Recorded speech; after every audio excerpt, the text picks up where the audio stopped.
Tom Brady has Oprah, and LeBron has Shaq. Even if LeBron might not want Shaq's advice, which boils down to, don't be like Shaq.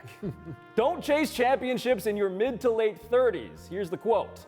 LeBron's book is already set. If I was him, I wouldn't be trying to get 4, 5, and 6 because it ain't gonna matter. It's just something else to talk about, something else to add to the pages. He's a legend. Talked about as who is the best between he and Michael Jordan, so he said. It was hard to read that without putting that fake Shaq bass in my voice, but I did it.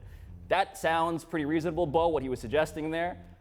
I just don't want to live in a world where LeBron takes that advice and stops chasing all of these rings. Well, okay, so it does sound reasonable. You're not wrong about this, but this is Shaq absolutely viewing things through the lens of what it was like to be Shaquille O'Neal. To be him. And to be Shaquille O'Neal in his mid-30s is something totally different than what it means right now for LeBron to be in his mid-30s. So like when Shaq went to Phoenix, I mean, we're talking downhill slide by then. 2006 finals, I think Shaq averaged 13 and 10. So it wasn't like he was that dominant dude by then. So yeah, at the point that Shaq was at, going to Cleveland, going to Boston, like making these little stopovers, no, LeBron shouldn't do that. But that's not what we're talking about right now with LeBron James. No. We're talking about it like whatever team he goes to try to win a ring, yo, that's now the most fascinating show that's going. Shaq was a passenger on the last of these stops. We were talking about exceptionalism within the NBA about the Spurs.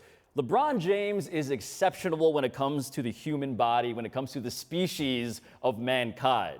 And so you're right, Shaq is not LeBron, but also LeBron, the other part of that quote, which was interesting to me, was this idea of a book being written, like what is already set and agreed upon about LeBron. And the record book may well be secure, but that narrative sense, the story we talk about, LeBron is about to rewrite this. I don't think we've come, like we may not be halfway through that book at this rate. Right, but okay, so in terms though of the Jordan-LeBron comparison, I think Shaq raises an interesting question.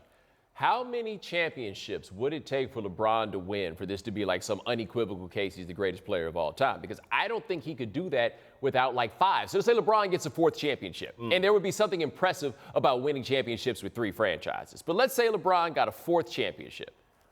What does that change? Like, that is where I think that Shaq is somewhat correct there. It's like, what does that change? But the way Shaq chased rings, this isn't LeBron chasing rings. This is LeBron trying to win them. That's the exceptionalism, is that LeBron is a one-man team who can do this wherever he wants. Right. And by the way, if he wants to do the Amazon thing and be like, hey, everybody bid for my services every year, that's great for our business, Here for it. Great too. for business. Needed so bad.